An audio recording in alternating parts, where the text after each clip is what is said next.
Russian convention 1907 August 31 அன்று Anglo Russian convention கையெழுத்தானது. இந்த ஒப்பந்தம் பிரிட்டன் மற்றும் ரஷ்யா இடையே மத்திய ஆசியாவில் நிலவி வந்த நீண்டகால போட்டியை முடிவுக்கு கொண்டு வந்தது. 19ஆம் நூற்றாண்டின் இரண்டாம் பாதியிலிருந்து 20ஆம் நூற்றாண்டின் தொடக்க காலம் வரை ஆசியாவின் பல பகுதிகள் பிரிட்டிஷ் பேரரசு, ரஷ்ய பேரரசு ஆகிய இரண்டு பெரிய சக்திகளின் போட்டி தளமாக இருந்தது. இந்த போட்டி தி கிரேட் கேம் என்று வரலாற்றில் அழைக்கப்படுகிறது.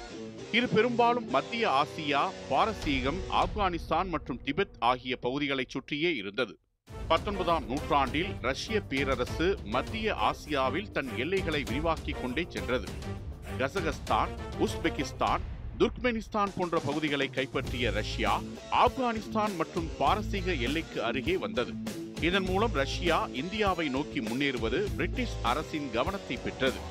ஜுவல் இன் த கிரவுன், அதாவது பிரிட்டிஷ் பேரரசின் மகுடத்தில் உள்ள மாணிக்கக்கல் என கருதப்பட்ட இந்தியாவுக்கு ரஷ்யாவால் அச்சுறுத்தல் ஏற்படக்கூடும் என பிரிட்டிஷ் ஆட்சியாளர்கள் கருதினர். ஆப்கானிஸ்தான், பாரசீகம் மற்றும் திபெத் ஆகியவை பிரிட்டிஷ் இந்தியாவுக்கு பாதுகாப்பு வலயமாக கருதப்பட்டன. பாரசீகத்தில் தங்கள் செல்வாக்கை விரிவாக்க ரஷ்யா, பிரிட்டன் ஆகிய இரு நாடுகளும் விரும்பின.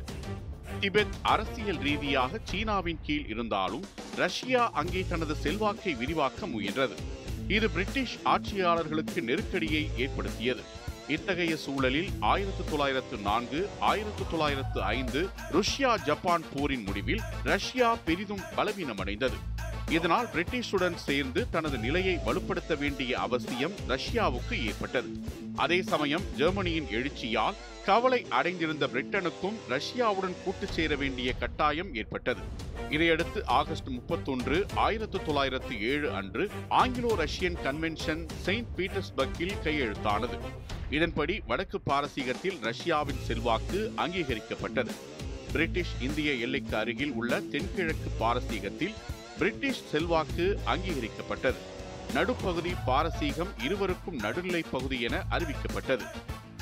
ஆப்கானிஸ்தான் பிரிட்டிஷ் செல்வாக்கின் கீழ் உள்ளது என்பதை ரஷ்யா அங்கீகரித்தது. இரு சக்திகளும் திபெத்தின் உள்நாட்டு விவகாரங்களில் தலையிடுவதில்லை என உறுதியளித்தன. இதனால் இரு பேரரசுகளுக்கும் இடையிலான கிரேட் கேம் முடிவுக்கு வரவில்லை.